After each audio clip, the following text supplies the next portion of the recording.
What's good, everybody? What's good? This is Big Game James here. We out here, Silver and Blue Nation on the tube. I got my dog. This is the old school, the new school. Skywalker still in the building. You better know who Yes, he is yes. because this is the new, young, and up and comer. We've been running shows like the last couple of days like crazy. So this is kind of like the marathon of what we're talking about and kind of doing the apex before we go into that Redskin game. So before I say anything else, shout outs to everybody that's in here. I'm gonna give y'all shout outs, but shout out to you, Skywalker Still, and tell them where true about and where you come from, and then we'll go from there. Man, if y'all don't know yet, I am Skywalker Steele. You can find me on Twitter at Because Cowboys and on YouTube, Skywalker Steele, as you see right there at the bottom under my name, the new school. I bring that new school flavor a little bit, and my OG over here is gonna bring that old school flavor in together. We just, we bomb, as the old schools would say. As the new school would say, we lit. So let's get it. Yeah, we the bomb in my area. Yeah, we lit in yours. So we gonna be the bomb right here today. Let me give a quick few shout outs to everybody that's jumped in here, Skywalker, and then we'll jump right into it. Job, sir. what's up with your big dog, John House? Chris Killens, how you doing? Appreciate. He says he loves the shows. We definitely appreciate you saying that. Continue to tune in. If you haven't subscribed, make sure you subscribe. You want to donate? Donation. We take them too. Make sure. And if you donate, don't let them feel like they're by themselves. You can donate too. But shout out to Tim Williams, Luca Broza, Sarah Green, Boothang. Good to see everybody that's jumping there and tell your mama, your sister, your cousin, your uncle, all your daddy, all of them, get in here and let's talk some Cowboys football right now. Yep. So without a further ado, let's jump right into it. We had the exciting game against the New York Giants. Everybody, there's a buzz going around because we saw what Dak Prescott did. We saw what the offense did, looked like a well-oiled machine, something that we have been clamoring for seems like forever, Will, because we've been going through it, dog. We've been going through it. We've been going through 9-play drives, 13-play drives, 11-play drives, and ended up with field goals and barely beating teams 17-14, but relying on Brett Maher to win the game for us. We can't have that, and it was a beautiful thing to see that we came in even after going down 7-0. For us to regroup like we did and throw out them touchdowns and go on that barrage was an exciting thing. Give me your quick thoughts about this, the Giants game, and everything in the whole. Well, I mean, the story of the Giants game is Kellen Moore and Dak Prescott, right? I mean, we can talk about the defense, which we will. We can talk about Zeke and the receivers and all that, which we will. But I've been telling everyone the last few days, throw away the gaudy numbers, throw away the 400 yards, throw away the 4 touchdowns, and just look at the intricacies of that game, man. They were night and day from the offensive coordinator and from the quarterback. Okay, we know what we saw with Scott Linehan. A bunch of vanilla, same stuff, running the same plays, first down run.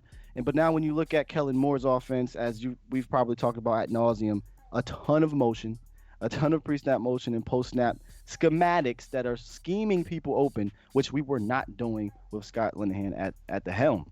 One of the numbers I wanted to point out about the offense yesterday under Kellen Moore, because he's my favorite right now, and not even Dak Prescott, it's Kellen Moore, what he did. So yesterday we ran 11 personnel, that's 3 wide receivers, 1 running back for those out there, 73% of the time. You know how many times we ran that in 2017? 58% of the time. You know how many times we ran that in 2018? 65% of the time. So Kellen Moore has finally let us catch up to the league. Now, it's not quite, the Los Angeles Rams, but what 11 personnel allows you to do is spread the defense out, and you can either run it or you can pass it. And the beautiful thing about Sunday's game is we didn't even open up the whole can. You know what I'm saying? We gave him a little something. We didn't even open up the whole thing. Zeke wasn't featured. Pollard wasn't featured. Austin wasn't featured. So there's still more to come. And what we saw, in my opinion, was sustainable. This isn't just some type of mirage. It looked like it was sustainable to me. Yeah, and that's what's really exciting about this, as you mentioned, Scott Linehan. Shout out to Scott Linehan, because without you bringing Kellen Moore, we'd probably be frustrated right now. So I give you the big shout out to Scott Linehan for at least doing that, bringing him in the fold. But just as you said before, we're catching up to what we've already had. Because the league has already been doing this. You've already seen the high power offenses, and you've seen the pre-snaps, you've seen the motion, you've seen the teams that we've been like, why aren't we doing this? Why are we behind? Why are we still in the Stone Age and catching up when we have the talent to do this against these teams? So now you get a young Kellen Moore who is young. He's 30-something years old, looks like a kid. But Everybody loves that because, as you said before, pre-snap reads, motion, never getting a beat on what the Cowboys are doing. And that's what he was saying from the very beginning when he got elevated to offensive coordinator. He said, you know what, I'm not going to be doing all kind of different kind of offense. It's going to be something where we're keeping the defense off balance. We never want the defense to understand what we're doing. And we want to be able to do the pre-snap reads so we can see what the defense is doing so we can adjust accordingly. That's how you defeat teams, and that's how you attack teams. And I love how he was doing that all game. Let up a little bit toward the end. I want to keep the foot on the pedal to the metal to the very end. I don't want us to feel like, okay, we got a 35-point lead or a 28-point lead. Let's kind of let the other guys in. No, keep on that hammer on their net, because the other teams see that. They're going to understand that we mean business. They're going to have to prepare to come for a big, heavy wave because these Cowboys are looking thorough. You look at that receiver. Go ahead. You got to balance it out a little bit, right? It's a marathon, not a sprint. So when you up, 35-10. I'm not balancing that out. No, I'm not balancing nothing now. Still, I'm crushing necks. What do we love? Now you're a little bit younger now. Now I watched Jimmy Johnson them, and what them coaches was mad at Jimmy Johnson and the teams because they felt like we was running up the score on them. Why? And you know what he said? Just like other coaches said, stop us then, because we're here to bust your head. I will meet you halfway. I would have liked to see him say, you know what, y'all, let's go get 40.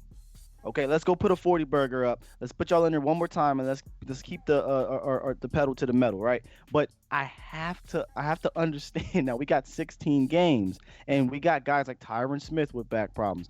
Zach Martin sat out though in the second half. Who? Zach Martin sat out the whole second half. The whole second. I don't believe the second half. No. Yeah, I believe he did. I think he was having a little bit of flare, and they set him down in that second half. I do believe. Well, I'll go check that. I noticed in the fourth quarter late that Suafilo was in there for sure. I know that. I have to go back and look. I didn't think it was the whole second half, but I understand that up 35-10 late in the fourth like that. Kind of, all right, listen, y'all, let's get them in here. Let's get Tony Pollard some reps. However, being a greedy fan, I would have liked to see him put up 40 points. I would love to see a 40 burger. I'm gonna be honest with you. I looked at the New England Patriots and they were smashing them Steelers, and I didn't see Tom Brady sitting out. I'm just saying. Yeah, I'm with you. I'll meet you halfway. On that one. I would love to see him score one more, but I get taking out Zach Martins and Tyron Smiths. These guys, we need them in the stretch run. All right. So let me ask you this. You told me about Kellen Moore. What was one of the single most – let's just talk about Dak Prescott. I mean, he was the darling of the game. And, hey, guess what? Yes. I don't know if you can see it. I got my Dak Prescott jersey. I've been rocking it. You know what I'm saying? When I would go to work, people be like, Dak ain't no game, blah, blah, blah. Oh, boy, when I went into work the other day, boy, I was waiting. I was sitting there like, you feel me? Had the chest out with the jersey. And then like, yeah, Dak look pretty good. Shut up. Don't you say nothing about my quarterback, because you probably the same one that was hating on him. Season, y'all you said feel me? Trash. You was probably the one saying he was trash, but just tell me about, in your opinion and your thoughts about Dak Prescott and how he looked against those Giants. It was beautiful to watch, man. It was definitely his best game of his career. All off season, if anyone's been seeing some of the work I've been putting out, I've been really honing in on his footwork and his mechanics. The improvements we saw throughout the preseason, the quicker release, diagnosing the play a little bit quicker, his base and his lower body, which was, the same throughout every single throw. There was posted a video of the two passes, in my opinion, which were the best passes in the game, were the deep ball to Gallup and the touchdown throw to Amari Cooper. Were those fire still? Was that? I said, was that fire? Was that fire? That was beyond fire. That was that was fuego, as they say in Miami. That was fuego. Here's why. Go back and look at that play, right? Look at his feet, look at his base, look at his mechanics, and look at his release. On the play to Amari Cooper, he faced no pressure. He stepped back. His back foot used to always hike up when he used to throw a deep ball, or when he was feeling, ghost around his feet, and it messed up his base, it messed up his throwing motion, and he would miss a lot of deeper throws. Now, if you go back and look, his back foot stayed on the ground, planted, and pivot, and his base was able to torque, and he got an easy throw, an easy pitch and catch. Then go back and look at the Michael Gallup deep pass. It's the same exact motion, the same exact release, but this time there was pressure in his face. That is something that you want to see. You want to see that he's not panicking, getting out of the pocket when there's pressure. Mm-hmm. He's keeping Mm-hmm. the same mechanics. That is progression, folks. Anyone that's trying to tell you, oh, hey, it's just the Giants, blah, blah, blah, tell them, no, no, no, no. Look at that. Look at those small things in the game. That is progression. And if you look at all his throws, most of them, if not all of them, look the exact same. Besides the designed runs that went outside the pocket, the ones in the pocket, he looked the exact same. That is a night and day difference from Dak. His consistency within the pocket was so up and down throughout the games last year. I'm a big Dak fan, but I can admit that if he can do this all game, and I'm not saying put up 400 yards, but if he can continue his mechanics like he did, that's trouble for the league because this young man is talented, y'all. He's talented. And nobody's going. I'm not going to say we go 16-0, but we're going to be a hard out every game you play us if Dak Prescott is balling out. That's just a fact. I told everybody before a week ago that I love Ezekiel Elliott. He's a dog to me, but I told you don't matter if Ezekiel Elliott rushed for 2,000 yards. If Dak Prescott don't play good, we ain't going nowhere. I don't care what you tell me. We tried to told him. We tried to told him. Tried to tell him, and guess what? We said that Dak Prescott. We did say. I think you was on the show, and I said he was going to have a career year this year. I think you was on the show when I said that. But the thing is, that team July, we go as Dak goes. I know we got Ezekiel Elliott, and he's the dog. And you look at we got to have that strong running game. But if Dak Prescott makes those throws, you're not beating us. You get what I'm saying? And then I don't want to listen to this excuse about, oh, it's just the Giants.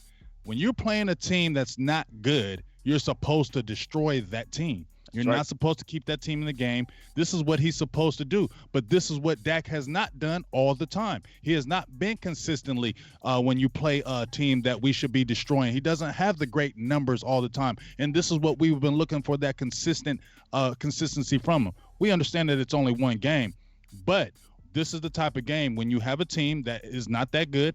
They're not super terrible. They're not the worst team in the league, but obviously they're not one of the better teams. But you're supposed to dog these teams. You're supposed to blow out these teams. You're supposed to destroy these teams. And your quarterback is supposed to play like this in these type of games. So you get excited going forward when you're going ahead and toward the Redskins, when you, like you said, consistency, that leg. I agree with you 100%. When he would always throw that long ball, that leg would kick up, and then you would see that ball sail. It would sail. It wouldn't be on target, because when you're twerking that body and that foot kicks up not the right way, that ball will sail. That ball will not be placed the way it's supposed to, and that ball was being placed beautifully, especially that pass to Gallup.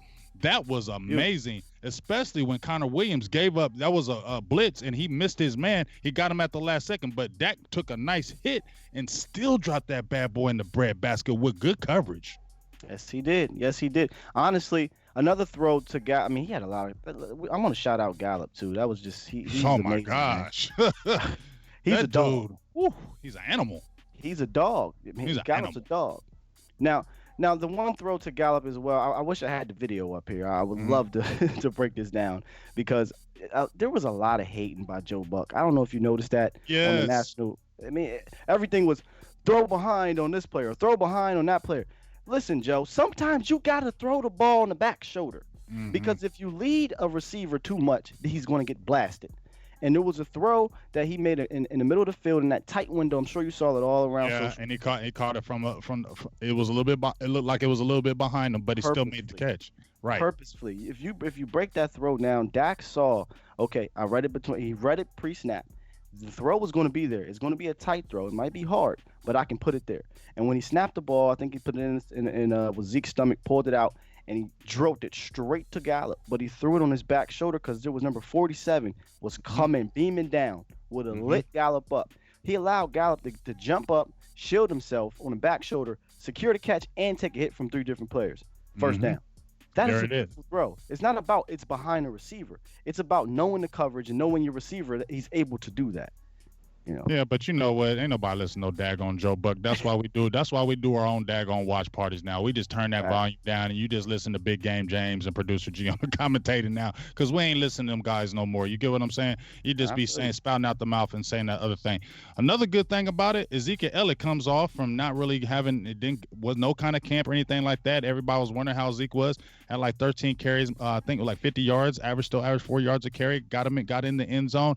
I felt great, because, like you said, we ain't even seen the whole apex of this offense. No. We haven't even seen it. And you know, one thing I think I love about Kellen Moore in my heart, Skywalker, is because he seems like the type of guy who's meticulous. Where you saw what we did against the Giants, you ain't gonna see nothing like that when we play the Redskins. Man, you read my mind, dog. You read my You mind. ain't gonna see nothing what you saw against them Giants. I'm gonna totally change up everything, and that's what Kellen Moore seems like to me. He seems like he's the type of coordinator. I'm not satisfied with what we just did. I need to get in the lab as soon as this game is over and get some more stuff cooking. He seems like that type of dude because he's been that type of dude his whole life. If I posted a video where they were talking about, and I said this before, they were talking about how he had his own playbook when they came recruiting him. He had his own playbook, a thick playbook, and he was telling them calls. He was telling them plays that he was making up. And then I watched him at Boise State. He had a very successful career, and he was very smart. And you seen them lineups.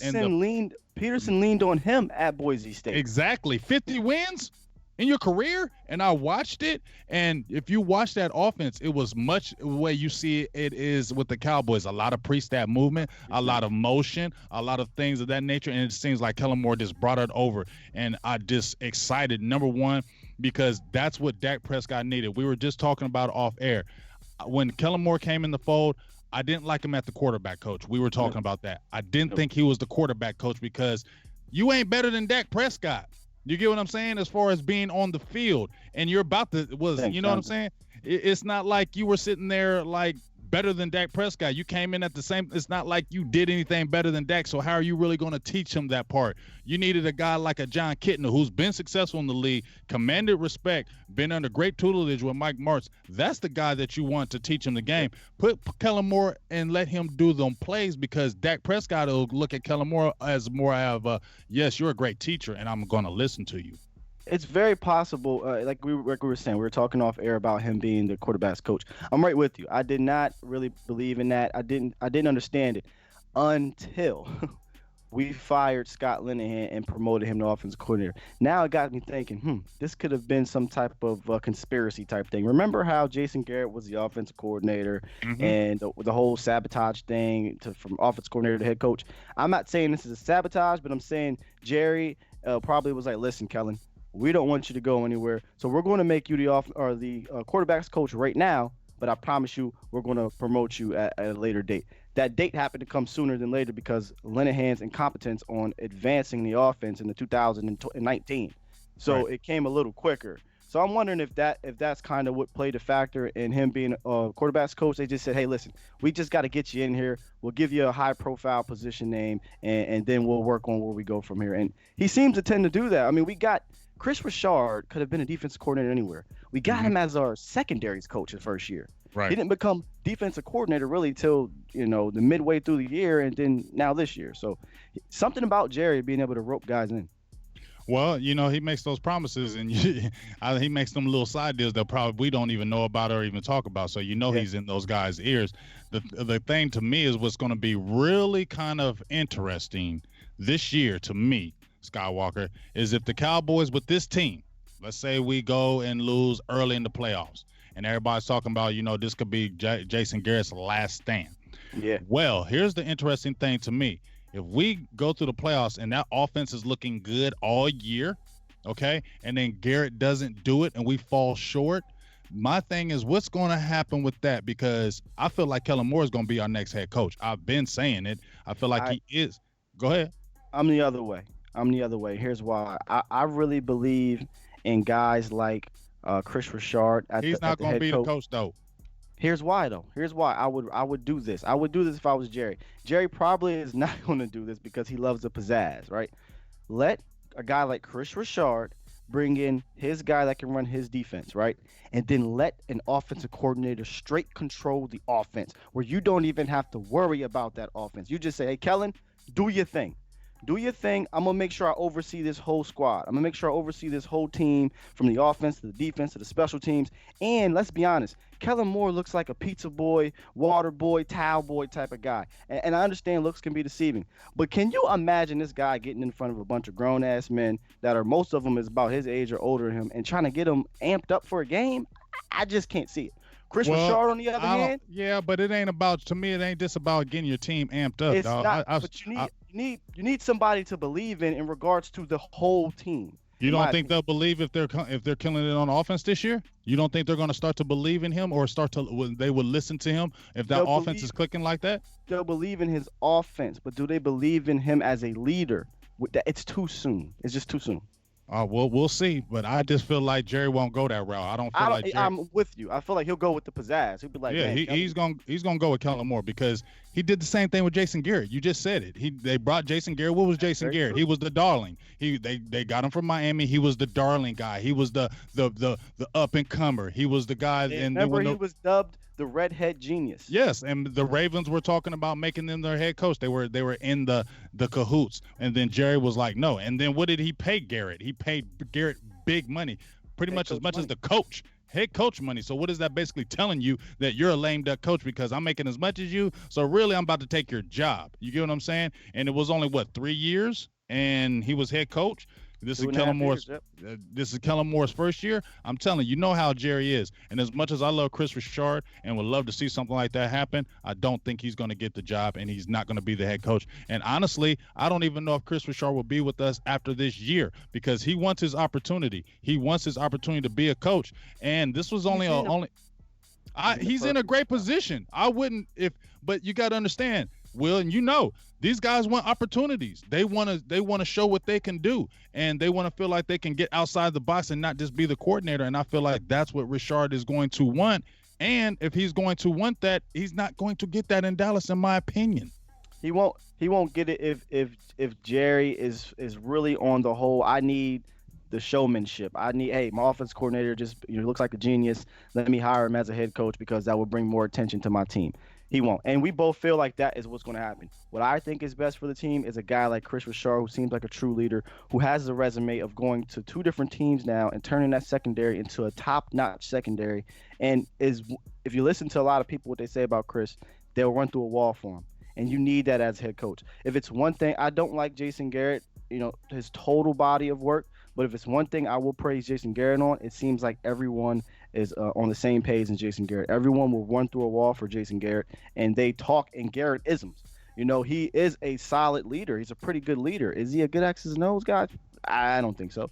But as a leader, he'd probably be a great general manager, honestly. But as a leader, these guys follow him, and I don't know about Pizza Boy. I know he's the hot guy right now, but as a leader, as a head coach, I don't know yet, man. I got to see more. That's all. That's all I'm saying. Okay, I'll see you on that one. I just know Chris Richard ain't gonna be the head coach of Dallas Cowboys.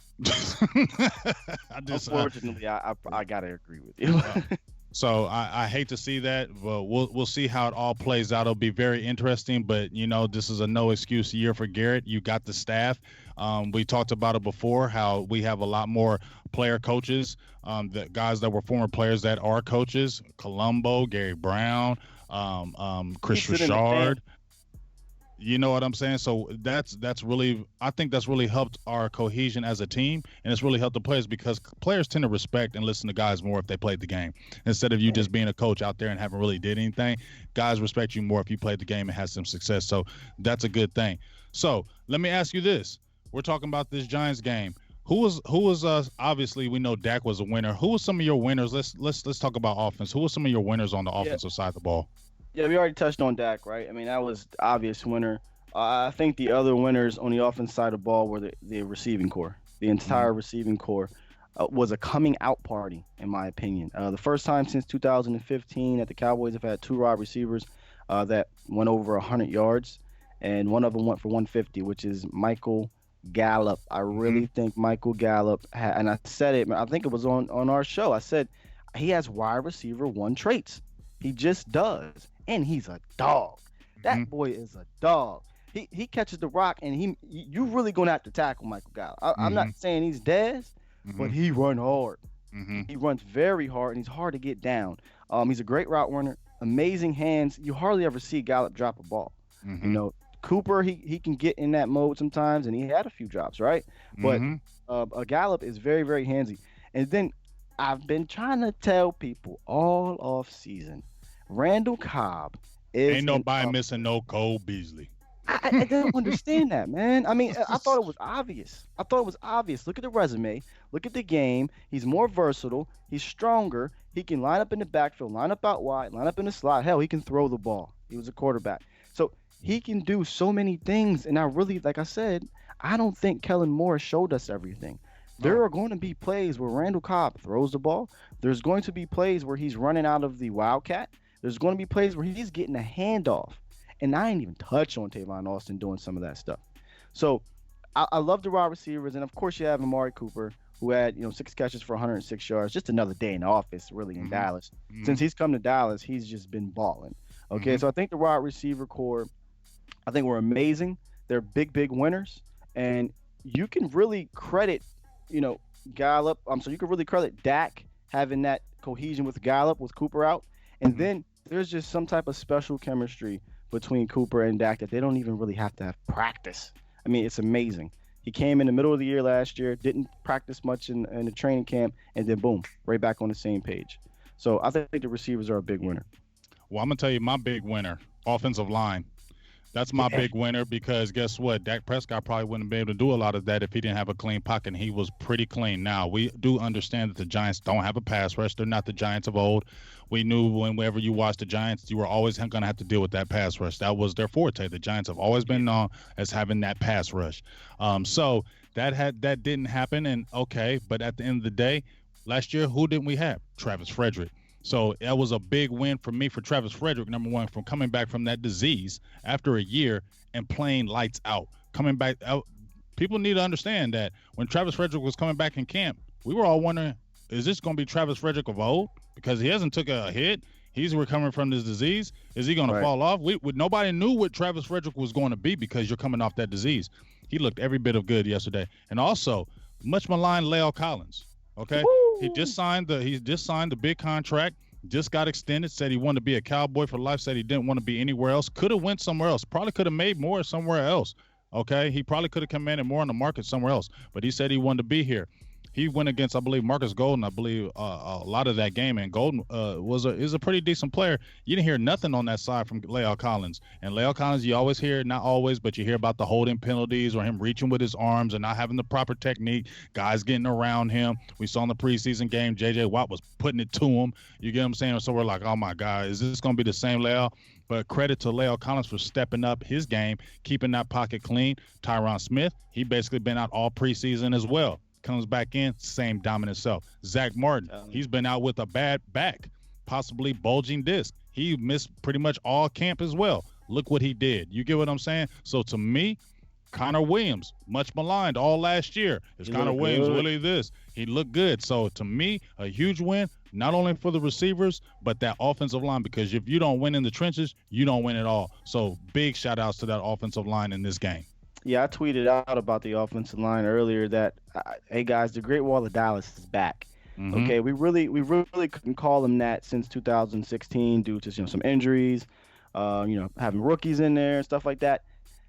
This offensive line, I mean, I'll go out, I'll say it. I think it's more talented than the 2014 team, and the 2014 team had Ooh. Leary, Frederick, I don't know about Tyron that, in his dog. prime, I don't Martin know as a about rookie. that one. I can't give you that one yet because Connor Williams ain't better no Ron Larry.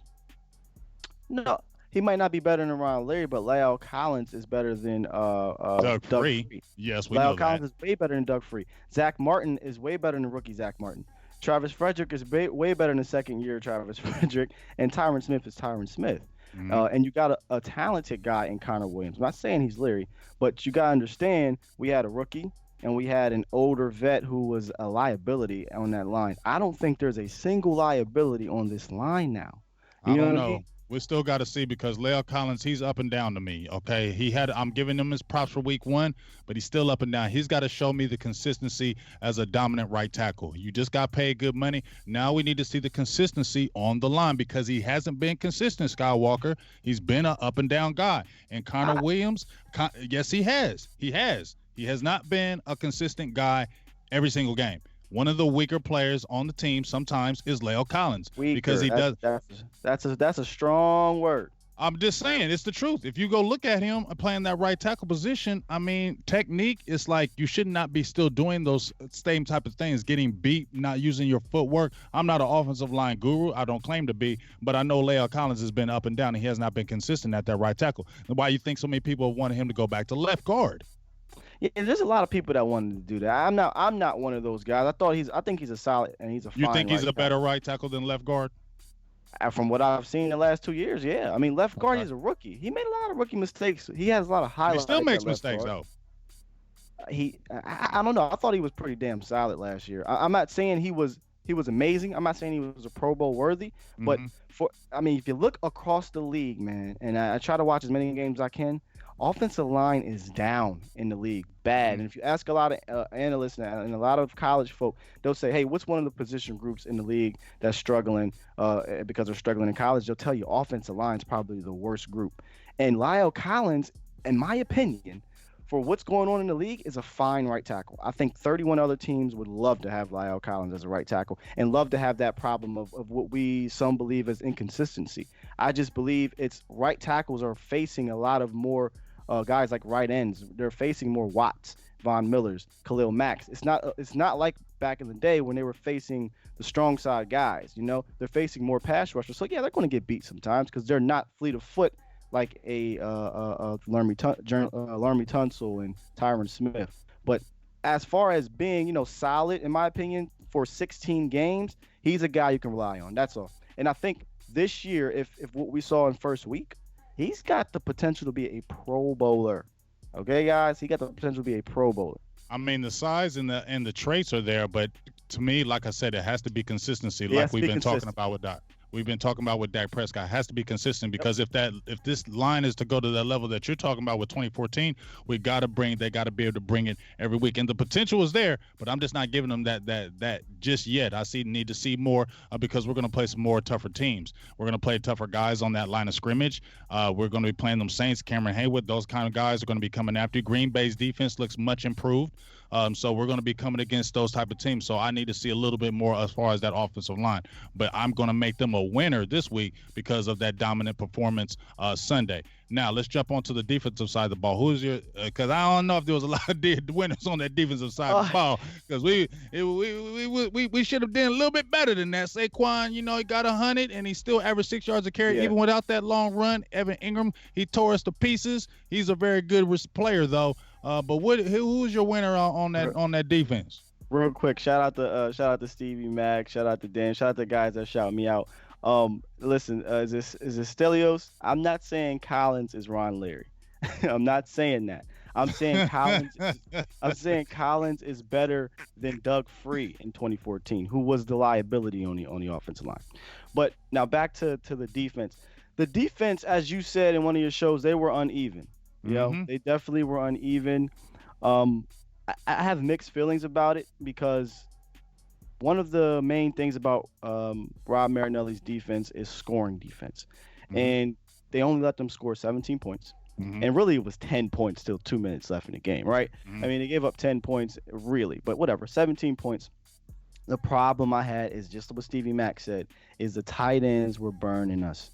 The Man. tight ends have been burning us for a long time, Right. unless we put Byron Jones. Now, I don't mean to backtrack here. Byron Jones was in my winner category because when Byron Jones, he only played guys 28 snaps, but he played a lot of snaps on Evan Ingram. Now, John Owning put out a very nice article that pointed this out, and I was noticing that in the game, but he actually went in depth. Evan Ingram was tearing us up to the Killing point us. where we went nickel because they ran a lot of 11 personnel. Once again, guys, if you don't know, that's 3 wide receivers, 1 running back. They pretty much run that 80-90% of the time all year. The Giants do. They know, and I said this to my buddy. Eli Manning knows where to go with the ball against us. He's been playing against Mhm. this defense for 8 years. Okay, he knows where to go. That's why Eli doesn't really have these horrible games against us because he know he can just dump it to his tight ends and dump it to his running back, and they can get run after the catch. Okay, so when he's killing us up the seam and over the middle against LVE, and it's no offense to LVE, man, this guy's a receiver. Ingram's a receiver playing tight end. You know what Rob Marinelli said and Chris Richard said? Scratch that nickel. Scratch that nickel. We going dime. Bring Byron Jones in here, and he put the clamps on Evan Ingram. He put the clamps on Evan Ingram. And when you go back and look at that film, he pretty much shut down Evan Ingram when he was on him. Problem is, Byron Jones is not back fully, right? Mhm. So they could not play him a lot. So it's kind of in this game, you got to kind of take some of it with a grain of salt because guess what? DeMarcus Lawrence only played what 45 or 46% of the snaps. Tyrone Crawford is a bum. Crawford played 43% of the snaps, and he wasn't even in the box at all. No tackles, no nothing. So once again, now I'm gonna cut you. I just want to cut you right quick because I told you about Tyrone Crawford. That's your boy. And that's your boy.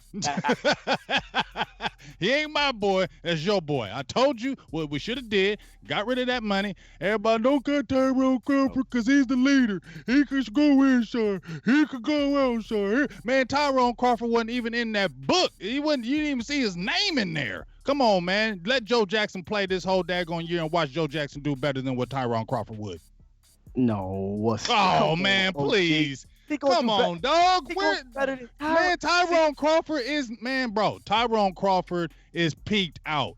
You're giving too much props to Tyrone Crawford now. I said he's a good player, but you're giving him way too many props. Like, we're going to just fall off because you ain't got Tyrone Crawford there. Man, Tyrone Crawford is like Debo, dog. He's the bully on the come on.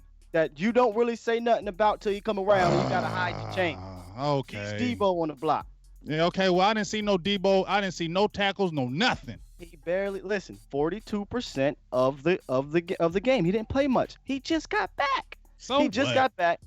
D-Law just got back, and Byron Jones just got back. Those guys are going to get work back into the game. And Tyrone Crawford's not going to give you big box score type things, right? He's going to play that dirty role. Okay. Yeah. Gambino says D-Law is Debo. Nah, see, I think D-Law is just savage. Period. 24/7. You know when he's around. You know when he's coming. He's there when he ain't. Debo though, ain't nobody worried about no Tyrone Crawford. They ain't worried about him till they got to worry about him. He's getting a sack fumble. Okay, well, we'll see. I need to see that, okay, because like I said, I ain't bashing you, Tyrone. I don't hate you, but I just feel like your time is up, and let these young guys, like I said, sometimes you see some of these young guys, and me, you both agreed on Joe Jackson. You don't think Joe Jackson, we know he's going to be a player, but guess what? Tyrone Crawford, even his rookie year, he was seeing a lot of work. Why can't you work this guy in here and let him do his thing? Robert Quinn is going to be back right after this Washington game. Then what happens? You move him inside. He's versatile, and you can work him on the outside. I mean, keep him inside. I don't want him seeing on the outside passing, rushing the passer no more because he cannot rush the passer. Yeah, no, not rushing. He can't rush the passer from the right end. From the defensive tackle position, though, when we go NASCAR, I'm excited to see Robert Quinn, D-Law bookends with Collins and Crawford in the middle. You can't tell me that's not a nasty NASCAR package. I mean, I like that package, but guys, like I said, man, put him at keep him at defensive tackle. Stop rushing him at the right end. He don't play the left; he plays the right end. I agree. That right side because he never gets there. He is always just fighting with the guy. He never gets there, and by the time he does get there, it's already a play being made. We don't got time for that no more, Tyrone Crawford. I never liked him at right end. Play him at that free tech. Don't you believe they did that out of necessity? Yes. Who did we have at right end? Randy Gregory getting suspended and a bunch of nobodies. So it's kind of like they did that out of a necessity. Yeah, well, like I said, we'll see. I give Joe Jackson some more work, man. When Robert Quinn comes back, give Joe Jackson some more work. Another guy who I think needs to play a little bit more is Covington. I think he has, and I think here's the thing. I like Antoine Woods. No disrespect to Antoine Woods, but I just feel like Covington adds a little bit more than Antoine Woods. He's a bigger player. He has more size, and I feel like he can bottle that middle up. As good as I feel like Antoine Woods played up to, I feel like he played up. He's not going to get no big contract nowhere else. I just don't feel like he's that type of player. You see, when people double team him, you can move him out the way. You know what I'm saying? So that's why I like to see a Covington with a Collins or possibly a Crawford mixed in with there, because teams tend to, they've had before, gashed up in the middle, and that has happened. Not saying a lot, but that has been one of our weaknesses, that middle. And we need to shore that up, because when we're playing these other tough teams, they're going to go and attack us in that middle, and we need to clean that up effectively now, because we're going against Adrian Peterson. I know he's a 34-year-old Adrian Peterson. Yeah, I think people are sleeping on AP this week. He's going to run hard in that game because, number one, he got denoted. He got demoted in that last game, so I know he's coming here with a chip on the shoulder, mad, and you really want to let everybody know that I'm not done. And it's against the Cowboys, and it's in Washington, so the Cowboys definitely got to clean up that middle, and we got to see some more plays from there. But one of my winners from me also, I'm going to agree with you with that Byron Jones thing, because I noticed when he got in the game, you didn't hear no more from Ingram. And That's what what. got that's what got me excited because he was killing us, and it's almost they had to pull Byron Jones off the bench. Like, hey, we getting worked over here, dog. Yep. We need to bring you in. I know you a little bit injured, but you Yep. okay? Can you get that leg together? Because you That's need to right. come out here. 'Cause he is burning us. So I apologize to Byron Jones on the Cowboys experience. I'm going to apologize again to Byron Jones one more time. I'm sorry, Byron Jones. I was making light of you. I was saying, guess what? Byron Jones is good, but we don't know if we found off we ain't got Byron Jones. But guess what? Byron Jones is a player, and yes, he may not get those interceptions. I don't ever think he will be that guy, That's but fine. he is He's a a lockdown guy. He is a lockdown corner, and you feel better when you have him in the game because he can shut down a field. It has shown that he can do that, and Oh, that makes your defense much more better. you know what I love about these corners, and this is what I'm hoping that Rashard does this year because he has more confidence in a Jordan Lewis, and an Anthony Brown and a Chidobe Awuzie, is that he does this more often, okay? Because remember, Byron used to be known as the tight end shutdown guy when he played safety. When he That was played his safety. right, right. But then they moved him to corner, and he kind of got pulled off of that, and that's where you seen us getting a little bit burnt last year by tight ends. I say scratch it.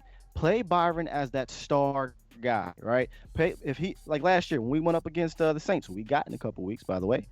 He followed Michael Thomas, and what'd he do? He was in his shirt, pissing him off all game, and to the point where Michael Thomas went on Twitter and was whining.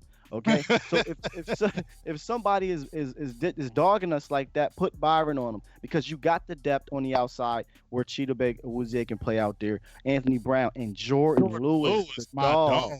Jordan We Lewis, said man, together. play him, play him. He's a dog, man. He's a dog. I don't know why Anthony Brown is still on that depth chart higher than him. Come on, Chris Richard, stop playing that game. Time out. I ain't gonna let you disrespect AB now. And AB I am. is top 10 slot cornerback. Man, he ain't better than no Jordan Lewis, dog. We gonna have to disagree on that, bro. We gonna have to disagree because guess what? Show me where he. We gonna have to sit down and watch some tape. Me, you just gonna sit there and watch tape, and you have to show me A. Brown. I'm not saying A. Brown's a bad player, but Okay. I'm saying Jordan Lewis is a better player to me because to me, Jordan Lewis, he can play inside, he can play outside. I think the only thing that they use against him is his size because even though Anthony Brown is not a big player, he's still bigger than Jordan Lewis. I'm big as Jordan Lewis. I'm a slim dude, so they use that against Jordan Lewis. But you're talking about somebody being in your hip, in your pocket. Who stopped that touchdown? Jordan Lewis. Who knocked down that pass? Go look at the PFF. What did he gonna do? get me to crap on my man Jay Lou? But Anthony Brown is no slouch. How many times you hear his name during the year? How many times? Oh, come on. I ain't saying he's no slouch, but I'm not going to say he's better than Jordan Lewis, and we just going to have to disagree on that one because you ain't going to never tell me. Jordan Lewis has a higher ceiling. Exactly, but I bet you that Anthony Brown would probably have like Orlando Scandrick contracts with the Cowboys and stay there for a 9 or 10 year. I bet you he does. I bet you he does. I don't know. I would like to sign him. I would like to keep him there. He was actually one of the guys. Remember in July, I was like, hey, I would love to get out in front of this contract because if he has another really good year, he's probably going to command some good money in the offseason.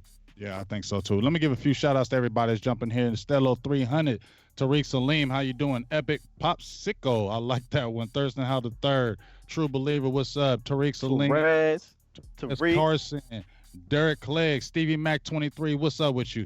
And I'm sorry, True Believer, I'm not going to agree with you no matter what you tell me about Tyrone Crawford. He's not a baller to me. He is an okay player. He's a good player, but he is not no damn baller, okay? He had a career high 4.5 sacks last year. Baller, y'all. He's a good player. He is not no baller. Tyrone Crawford ain't going to go nowhere else if you cut him this year and go ball out somewhere else. No, he's not. Oh, I know where he would ball out at.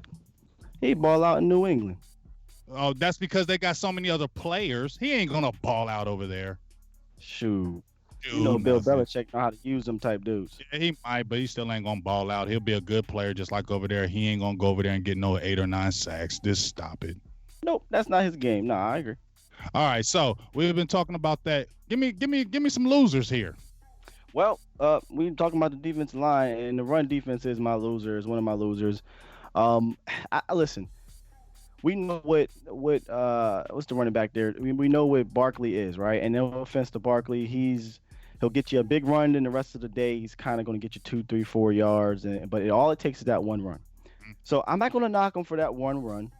It's frustrating that they didn't recover the fumble, but I'm not going to knock them for that run. But after that, he was still gashing us, man. I know he only got what 12 carries, He 11 got carries, 10. something like that. He got 11 carries, the 11 one carries. big one. So he Yeah, averaged 6 yards a carry in those 10 carries. exactly, and that's too much.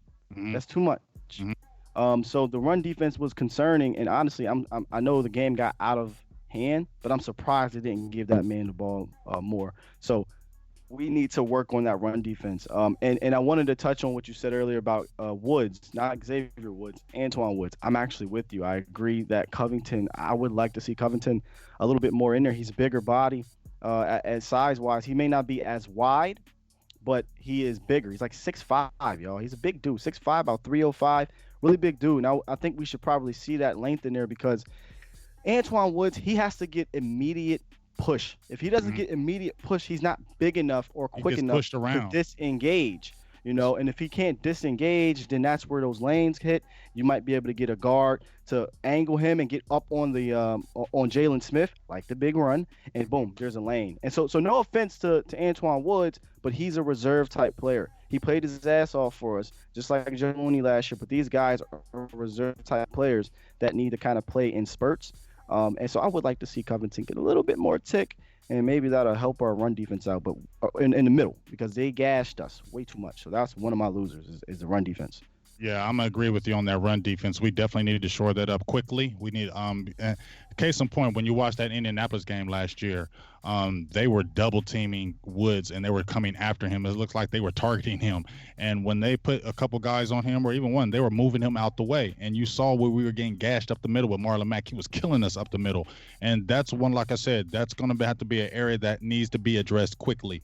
And I'd really love to see Covington get some more reps. No disrespect to Antoine Woods, no disrespect to you at all, dog. But I just don't feel like you were probably a starter in this league. You're more of a reserve player, come off the bench, Right. get a certain amount of plays, and you play really good in those spurt in those plays. But when the longer he plays, it seems like teams can wear on him. So I really like to see that good rotation. Also, let's see some. I want to see what we can get with Tristan Hill. I know he was our second round. They deactivated him. Hopefully we can Yeah. start to see something happen with that because you did draft him in the second round. I know he's young and he's still learning the game, but you drafted him in the second round for a reason, and it was to clog up that middle and to make production that middle. So we got to see him kind of step up, or they got to figure that out because that needs to be addressed because that's going to be a problem if that doesn't get addressed Right. going down later down the line. Also, I still feel like Van Der Esch, he had I think he had like 9 tackles in that game. Yeah, But I 11 still think total. Yeah. 11 total, but I still think he needs to continue to improve. I think Evan Ingram caught that touchdown pass on him, and Tony Pollard was putting him to work in the preseason. I mean, in camp. So I think not bashing Leighton Van Der Esch. I'm not bashing him, but guess what? He's still only a second-year player, and he needs to continue to ascend his game. And when these running backs are coming out the backfield, tight ends, he's got to make those plays. So I'm not going to say he's a super loser, but I still need to see him step up because Ingram and them were putting works on him. Yeah, I'll put a little perspective on it though. Evan Ingram is not your typical tight end. That's Right. a tough He's cover. the truth. He's the truth. Yeah, that's a tough cover. And on a team where they're going to feature Evan Ingram because they don't have many other weapons. There's no Odell Beckham.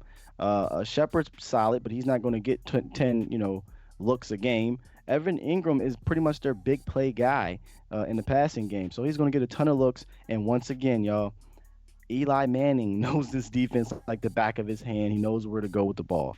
I think what happened was that they said, hey, we're just going to live with Evan Ingram killing us because he's not busting out these 60-yard bombs. He's not busting out these 40-yard plays. It's methodical, and stop him in the red zone, right? But I think you got to be careful with that, though, because he is a type that could have bust one open. And we saw what happened in the run game where we did get a play bust open and they opened the game, and it was, who was it? Barkley, Ingram, Shepard. That was the only 3, and we were calling it out when we were doing the broadcast. I said they only had 3 players: Shepard, Barkley, and Ingram. And I'm actually kind of happy that the Giants went away from Barkley because if they would have kept on That's what feeding I'm him, I'm saying. kind of worried that what he would have really did to us because he was breaking tackles. He was presenting tough a too. lot. He's tough too, man. He's Listen, I tough to love bring down, man. He's a that he's hand. he's the Man real deal. Like is I watched Penn State for a very very long time. I seen their running backs, Blair Thomas, Kajana Carter. I seen a lot of their really good Curtis running, Enos, Curtis Larry Johnson. Enos, Larry Johnson. But they haven't did really great in the NFL, and that was kind of the knock Penn State running backs were getting, that they weren't successful in the pros like they were in college. And I was wondering if Saquon Barkley was gonna kind of fall into that. But guess what? He's the truth, and we're not going to see a lot of Saquon Barkleys every single week. Yeah, So we have to understand that. for the first week of the season, it's funny because we couldn't ask for a better matchup in regards to a total team because the Giants are not a great team, hence the score. But they Mhm. have some really damn good skill players that are Mhm. tough for you to cover, tough for you to prepare for. I don't care how good your team is; those guys are damn good. If they were on better teams, they'd be even more of a problem. So, Could you uh, imagine if we had Evan Ingram? oh my goodness, Oh my God! I don't know what it I is mean, I about. like Blake Jarwin. I even wrote the article. But Yeah, if we Evan that Ingram. that's the type of tight end we need. If we Dude, could if get we a had Evan dog, Ingram, you're talking about a Kansas City type offense. are you serious, dude? That's the type of tight end. I was talking about Marcus Lucas. He's not. I'm not comparing him. Nothing like that. Don't say. But he's But athletic. I get he what you're was saying. athletic though. He was opening that middle of the field because he was so athletic. Like I said, I like Jarwin. He had the touchdown, but he's not super athletic. He's a big body. He's not He's super athletic. athletic. He's athletic, but he's not super Yeah. athletic. He's not super fast. No, no, but he's very athletic. I honestly would like to see more. I was happy as hell to see that Jason Witten only played 66% of the snaps. If that alone should tell you this is not your father's Cowboys. That alone should tell you that, man. I did have one more loser, and it What? was turnovers. Um, we had how many opportunities at a turnover? We had Three, on the four, very first. I'll recover two though.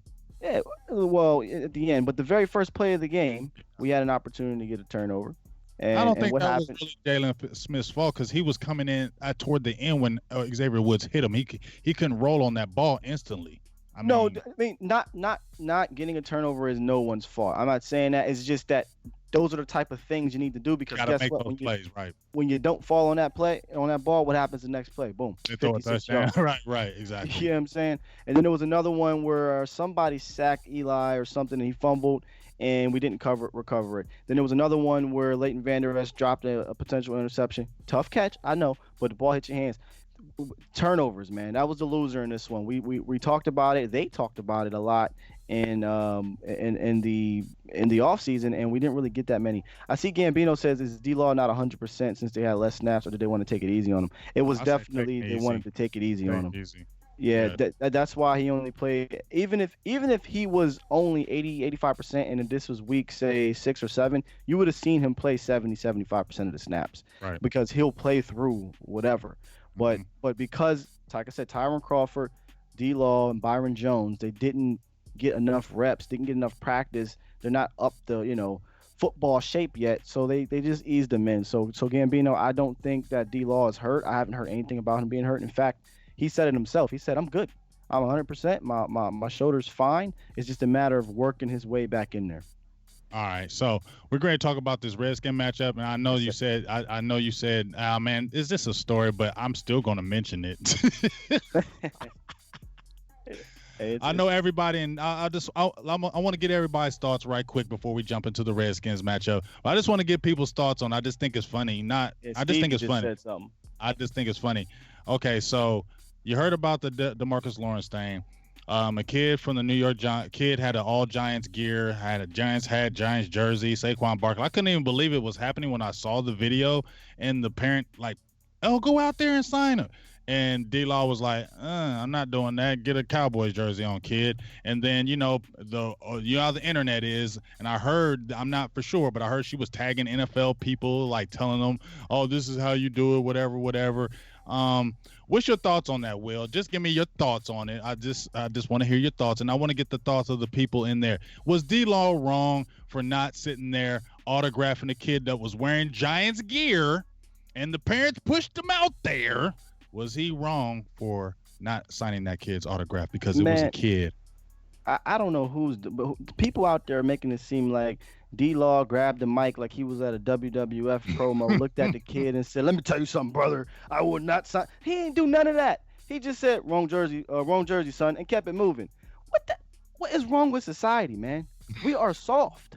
We are extremely soft. That is ridiculous. First of all, who's the parent? They should get a smack upside their head. Why would you send this man to the rival team and ask for an autograph? Are you You even a know, real fan? right? I would yank my son. Get back here, son. Let me tell you something, okay? Let me You tell you don't something. We sign don't do nobody. that. You don't talk to them.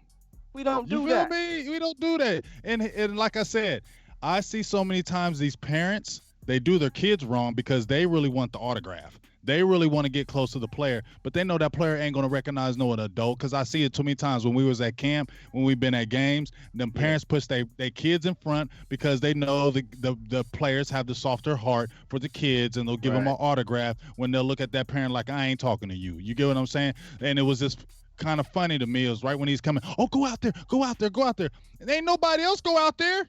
Ain't no other kid go out there. Ain't no other kid. Everybody was just being cordial. Hey, D-Law, blah, blah. No, go out there. Go get an autograph even though you're wearing Saquon Barkley and New York Giants hat and New York Giants shoes and New York Giants shirt and New York Giants Jones. Like, come on, Absolutely man. stupid, We man. ain't doing that. And I tell you what, if D-Law would have signed it, how much flack he would have caught from Cowboys Nation. thank you. Lord have mercy. We'd have been like, come on, D-Law ain't the leader. He's signing New York jerseys.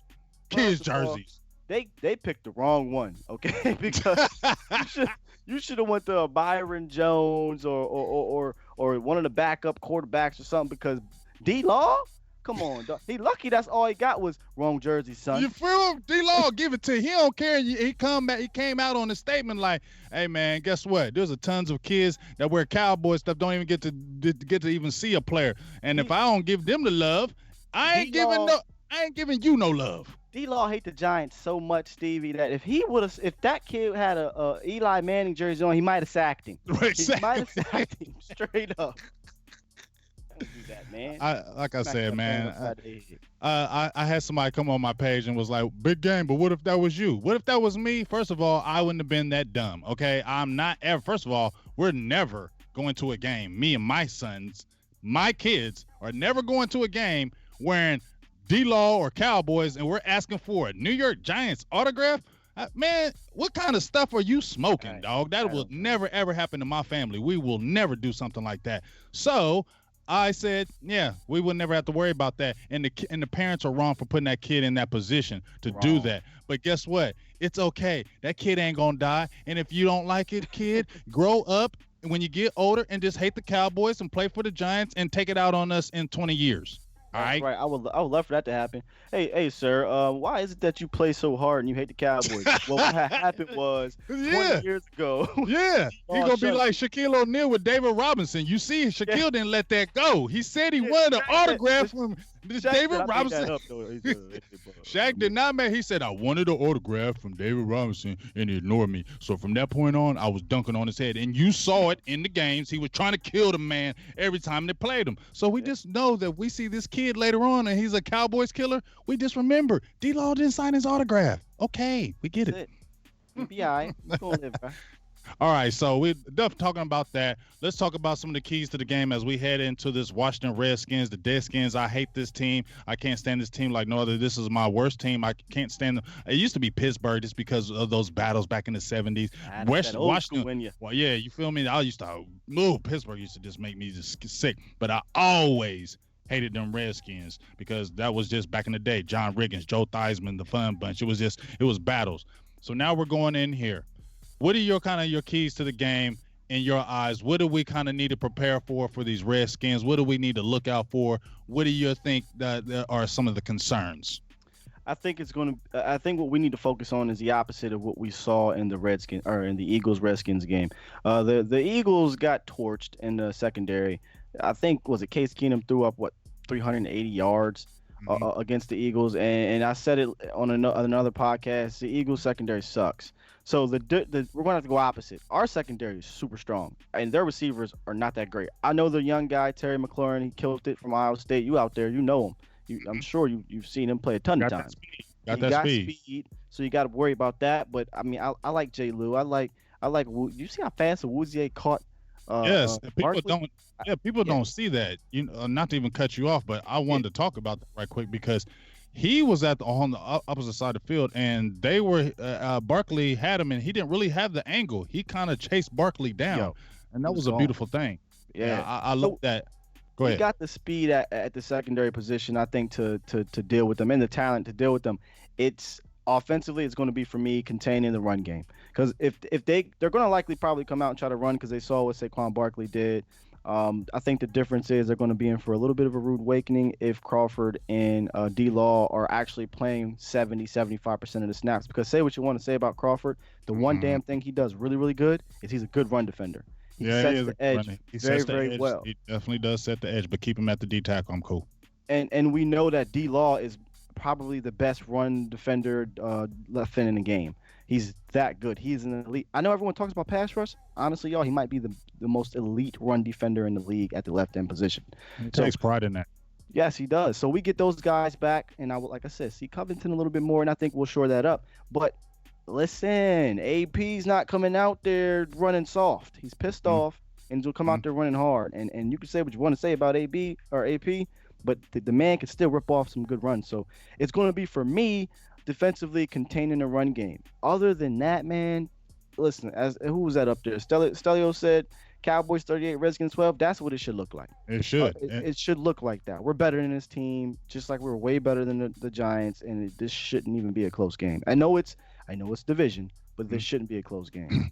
And I agree with you. This shouldn't be a close game. This should be a game where we straight through the smackdown. But as you said before, my main key is shutting down AP. Their offensive line, remember, I don't think they had Trent Williams back, do they? I No, think Eric Flowers is still starting out there. The line is not the greatest. They do have a really good offensive line coach that came from us, and Bill Callahan. I think he's one of the best in the business. So he does make those guys step their game up. But at the end of the day, we have more talent across the board, right. offensively and defensively. So there's no reason why we shouldn't be able to shut down this run because we know that's what they're going to do. Now, I'm not going to slip on Case Keenum. I'm not saying he's no baller or no anything like that, but if you let him get in the rhythm, he can make some plays here and there. And like I said, they jumped out to the Eagles 17-0 on him, and he was whipping that ball. He basically kept them in the game because I believe they only had like 30 yards rushing total. So he basically kept them in the game. Here's here's the difference, I think, though, with Case Keenum against the Eagles and Case Keenum against us. Again, the Eagles secondary is not good. Okay, that's number one. All right, number two, Trash. yeah. Number two, our how can I put this? Our defensive line is about to come out here a lot hungrier than they were in the first Yeah. game. I'm not trying to say they weren't hungry, but they hear this, bro. They hear this. They hear that Mhm. they didn't play well. Mhm. They hear that we didn't get as many sacks and all this and all that. And number three, and I've said it a million times on this show, Eli Manning knows our defense like the back of his hands. That is not the case for Case Keenum. And I know you can look at all the film you want, but until you're out there going up against D-Law, going up against Crawford, going up against we won't have Quinn, but going up against these guys and going up against that secondary and LVE and Jalen Smith, you don't know until they're out there running around. Eli knew that. Case Keenum doesn't. I actually can see Case Keenum throwing a couple interceptions in this game because he just has not played against this type our defense yet. He just hasn't. And our defense is predicated on getting pressure with the front four, which again, a hungrier D line, an even worse offensive line, and a quarterback that doesn't really know this defense. I think that's a making for probably a 3 to 4 sack game, man, or at least a multiple interception game. Well, you must be listening to me because that's what I called today. I said that this is going to be a bounce back defensive game. I believe, just like you said, that they called themselves the Hot Boys. They call themselves the Purge. Now, when you call yourself those names, you have to live up to that type of reputation. You get what I'm saying? And they don't want to be falling back after you having that great defense, the way the defense played last year. You want to continue to ride onto that. So I definitely believe, especially with DeMarcus Lawrence saying that he was pissed off about his performance, that he didn't do better against Eli. So I definitely believe he's going to be in everybody's ear like we need to play better. I think this is a game where it's going to be a 5-sack game. I think we step up and get all over him, and I definitely feel I called 5 sacks, 2 turnovers with Woods getting an interception, possibly a pick six. I said pick six. I was getting scared for a second. I said pick six, not possibly. I said pick six. That's right. Woods we is ain't going to seen get that him. in a while. We ain't seen that in a long while, but We saw Xavier Woods looking really nice in that preseason, and he had three interceptions, and he had two run backs in camp. So I definitely feel like that's an opportunity that's available to him. I think this is going to be a dominating defensive performance, and I think our offense will just kind of cruise and kind of flow off that with good field position. You get a good turnover in their field, we score easy. I think that's the type of thing it'll be with us. Yeah, I want to point out what Stevie Mack said about Keenum. I totally agree. He says Keenum gets frustrated and rush really easy. That's true. That's why I am not really as worried about him as I was. I know it's gonna sound funny as I was with Eli throughout the game. And I only say worried about Eli because he can get the ball out quickly. There's times where they ran stupid, bootlegs with Eli, which is dumb. But Case Keenum, he gets frustrated very easily. You saw him on the sideline last week when the Redskins or when the Eagles went down and scored. He's on the sideline pouting. And you can't do that, man. You got to keep your head in the game. Say what we want to say about Eli, he usually keeps his head in the game. He knows he's been in this league. He's won Super Bowls. He knows, not to get too down, come out, and even if he throw a pick, he'll come right back out and he'll throw a bomb. Case Keenum gets very frustrated very easily. And again, he has not been in this rivalry. Okay, right. He hasn't. They just gave up a 17-0 lead against the Eagles, dog.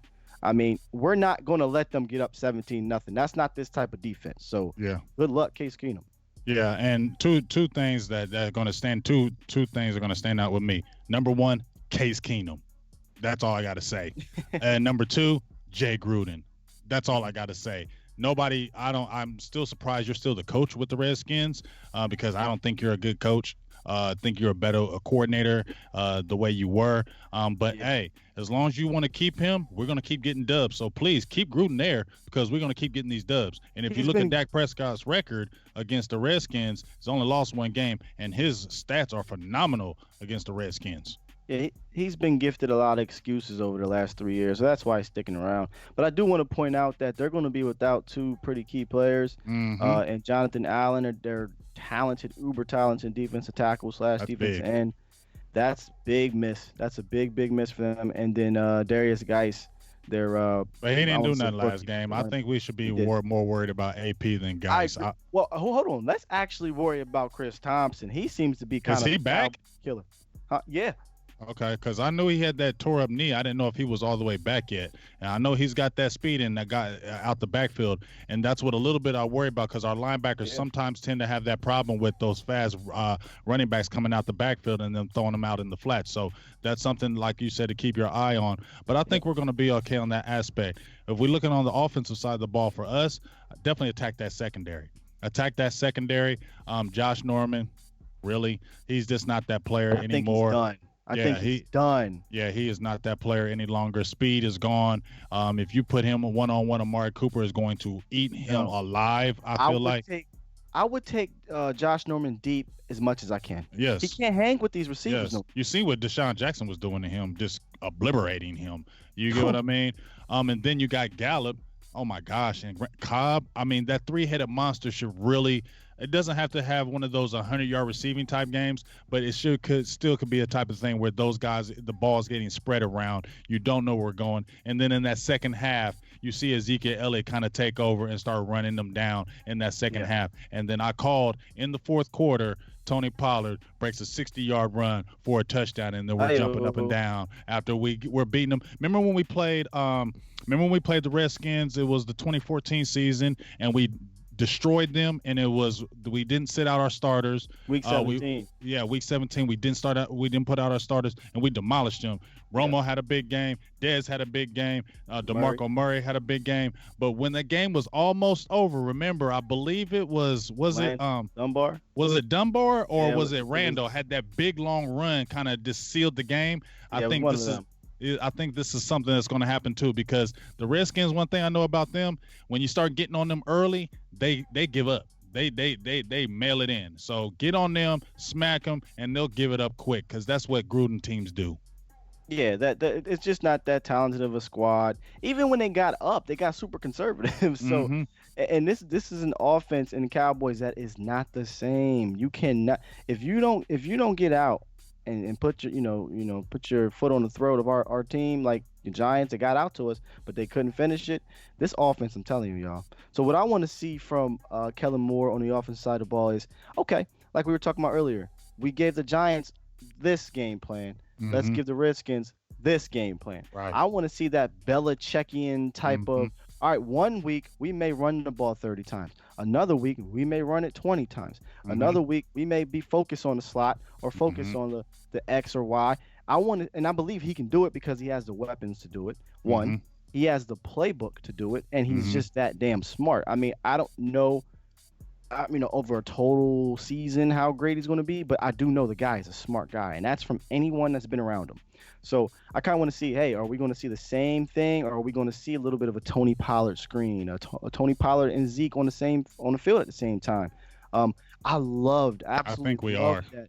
I think so too. I think that, but I love that we saw Jameez, what I call him, Jameez Wale, Jameez Wale out there running a damn a 9 route, man, a wheel Mm-hmm. route, and getting the ball thrown to him. I thought it was genius, and this is the stuff that I'm talking about. But the difference between him and Linehan, he adjusted. Okay, Zeke's back. He hasn't really played that much, not practiced that much. He's not in football shape. I'm not going to just run Tony Pollard out here on third downs. I'm going to run my veteran out here, Jameez Olawale, on third downs for protection purposes and for veteran, know-all IQ. That stuff like that to me just shows that there's maturity in him. That even though he's not a seasoned play caller, he has understanding of the game. He's not stubborn enough to say, you know what, I'm going to do what I want to do. No, he's going to do what's best for the team. So I'm interested to see if maybe he'll do some wrinkles that we didn't see in the first game. Because if we see that, y'all, that means that we could get a different type of game plan each week, and that's how you sustain excellence on offense. Ooh, wee, you sound like a preacher right there, dog. I was about to say amen and ha, because you was preaching, Mr. Skywalker there, bringing the word. Ha. I was feeling you, amen. I was feeling you, Lord. Have mercy, I felt you on that. Because that, I think that's why all Cowboys fans, and I'm not going to speak for everybody, but I think that's why a lot of Cowboys fans are excited right now, Will, is because we see where, guess what? What you saw against the Giants, I believe this guy's going to do something totally different. He's going to throw some other wrinkles, and that's what we've been starving for. Cowboys fans, media have been starving for up-to-date 2019 offense, not 1982, not 2000. You get what I'm saying? 2019 offense, and it feels good that we caught up with it, and now we're looking like these other teams out there. We've been frustrated because we have not looked like these other teams' offenses, but we've had offense to be able to do it. We've had players to be able to run these type things, but it's like, man, how come we're not there? But guess what? Upgraded across the board. Shout outs to Stephen Jones, Will McClay for just getting gems, and just really excited. Now, before we get ready to end here, because we've had a good time. Appreciate you being on here again, Will. Does Dak Prescott or Amari Cooper, do you think they get signed this year? Yes. Cooper is the tougher one, in my opinion, because it just doesn't have to be done at this second. And his price, I don't think, is going to go up any further, right? His market's pretty much set. It's not going to go any higher. Dak is a different story. Mm-hmm. Personally, I'm fine with whatever they pay him. I know they're not going to pay him $50 million a year. Mm-hmm. However, you keep waiting, then yes, his price tag is going to go up. So I cannot see them just saying, oh, we're going to wait for it. First of all, I mean, they literally said a deal is imminent, and they've literally said, yo, we want to get this done now. Mm-hmm. Because, and I know why. Look, he just went out there and killed it. And guess what, y'all? He's got the Redskins next. And he's got we'll give up 32 points, a 17-0 lead. And that Miami Dolphins team looks atrocious. Who gave up a 50 burger. So can you imagine if, and it's probably Dak's people, honestly, that are saying, yo, you know what? Let's go back to the table. I want to look. Well, that's what they're saying. That's what Jerry Jones came out and said, that we're ready. We're ready to sign him right now.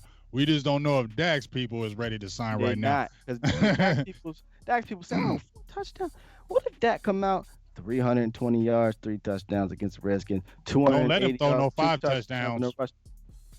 After 3 games, he's got 10 touchdowns, 11 touchdowns, no interceptions. You know what Dak gonna say? Hey, y'all remember that 40 mil I was talking about earlier? Yeah. That's the starting point. You know what Jerry gonna say? He can't say no.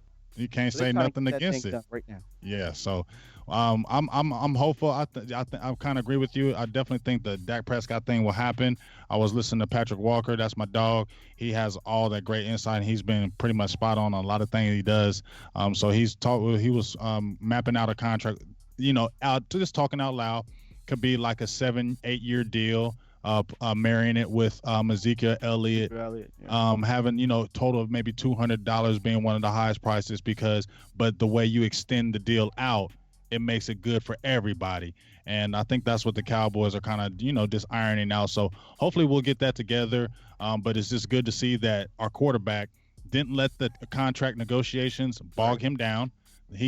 That's what people need to understand. This guy's playing for another contract, so that's a hellified pressure on a guy when you have to get another contract and you're trying to prove that you're the franchise.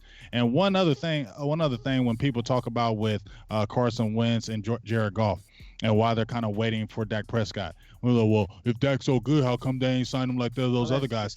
Well, guess what? Carson Wentz went second. Jared Goff went first. So teams, to me, are more apt to pay those guys because where you were drafted. So they're more apt to extend you because of the draft status. Show me how many. Well, go ahead. Their cap hit actually goes down because remember they were first and second round picks going into their fifth year deals. Or fifth year deals are carrying a high cap number. They can manipulate that cap number to make their cap hits fall further down. Where Dak is like, listen, I'm not saving y'all any money by extending right now. I will wait for the market to rise because I'm only on a cap for $2 million. When he gets an extension, his cap is likely going to go up some. So, why would he rush to do a deal? Yeah, I mean, that's smart on his part. He's got to stick out for the money. But when you look at management, how many teams are out there signing fourth round quarterbacks to multi franchise deals? They don't really do that. They take their time. You don't see them do that. When you're a first rounder or an early second, they throw out that money. You get third, fourth round, they wait because they're like, there's a reason why you went in the fourth round. So we need to see a little bit more. And that's just the reality of it. And that's the way it happens. And I believe that's why Dak Prescott has not been signed until this period of time. I know it just when I always see it. Yeah, I got that. There it is. It's all good. We'll close out here soon anyway. Yeah. There we go. We back. Sorry about that, y'all. We had a little bit of connected. Lord have mercy. Say it for me, Il. We had a little bit of technical difficulty. So we apologize. I just changed it up a little bit. Connectivity, there it is. Connectivity issues. We apologize. We're glad with your back, so we're sorry about that. I think that's Murphy's Law. I think that's just God saying, "Okay, you need to go to bed. You did too many shows. It's over." So, hey man, y'all be killing it. So we're gonna go ahead and shut it down because we'll talk all day about Cowboys because that's how much we love our team. But before we bang out of here. Skywalker Steele, my dog, my ace, my young dog. Tell them where they can find you and check this man out because this is the new young up-and-comer, and you better check his page out. I appreciate you, man. I appreciate you. Once again, y'all, if y'all haven't seen me in the beginning of the show, you can find me at Because Cowboys. As you can see, I believe it's right up there. On Twitter, I talk tons of Cowboys on Twitter, stats, my opinions. I retweet some things I see from other folks that have great opinions and takes. It's really good stuff on there. And I'm also on Facebook. I help run a group called DC True Fans, and I'm in a lot of Cowboys groups. That's exactly how I found my OG here, man. And just talking to Cowboys group, man. Yeah. And then on YouTube, I've seen a couple new subscribers. I really appreciate you guys. I'm going to keep trying to bring the content on YouTube. That's more of a new lane for me. But I'm working that lane. I'm going to try to get it. So I appreciate you guys. If you can follow on there, subscribe on there, that'd be great. It's Skywalker Steele. Pretty simple. You'll see my icon up there, dropping the life-saving mic. Yeah, that's how we love to do it. And one last thing before we get out of here, I want to answer that Byron Jones question because we did get cut off. So a few people talked about it. What's your thoughts on the Byron Jones situation? You said that you think he's going to be the odd man out. Yeah, real quick, I do think he's going to be the odd man out. But you know what, man? I was wrong already. I thought Lyle Collins was going to be the odd man out. So guess what? Anything is possible. And you know what else? Like I said, I apologize to Byron Jones because I was like, I don't think about paying him no top dollar because he ain't getting the INTs, but he's a pretty good corner, and I noticed the difference. I think this game, I don't know what it was, but this game sold me when I seen Eric Ingram tearing us up, and then when they put Byron Jones in, he was gone. And I was like, you know what? I think we kind of do need a Byron Jones out there because it changes the game when you can get somebody to shut down the side of the field. Yes, sir. Totally agree right there. So, with that being said, hey man, we appreciate the crowd. We had a good crowd today, a lot of good questions, a lot of good talking today. We appreciate everybody that was throwing their interjections in, their opinions and their thoughts, and we always love to do it. Make sure you continue to celebrate, continue to support Silver and Blue Nation, like, support, donations. We take all of it. Continue to support us on our Instagram, our Facebook, our Twitter. I got my guy Ryan Humford. He was trying to get at me all day. I don't know how you can't never get in this live chat, Ryan. Just if you watch this show, I don't know how the hell you can't never get in this live chat, dude. There's something wrong with your phone or something, because everybody else can get in it, but you never can. You got to figure that out, dog. But make sure you check out our Twitter handle, because he's been going great. He's been really updating our Silver and Blue Nation page. He's been doing a great job, him and G. So definitely appreciate it. Your Silver and Blue Nation page is popping. They really been going hard on both of those guys, and it's just been awesome. I've been going back and checking on the page, and I'm like, man, they've been having some fire on that. It's been making me watch it. So just continue to support what we do up here. Check us out in a couple weeks. Me and producer G will be at that game, the Miami game. We thought it was going to probably be a little better, but the way these Dolphins are looking, that could be a straight dismantling. But hey, I ain't mad about boring games. I ain't mad about blowouts. I could take a blowout. It ain't boring. We're scoring all them points. Yeah, I ain't mad at that at all. But please, if you're in the Dallas area or Texas area, anything like that, we will be there in 2 weeks for the Miami game, Lava Cantina, meet and greet with the players, and then Sunday we'll be there like we're close to the action, like Barry Griffith does. And make sure you check out that Cowboys experience as well. So without further ado, we appreciate everyone. We love the support. Thank everybody. For myself, Skywalker Steele, producer G Voltron, we will be talking to you soon, and we're signing off. Peace. And how about them Cowboys? Skywalker out.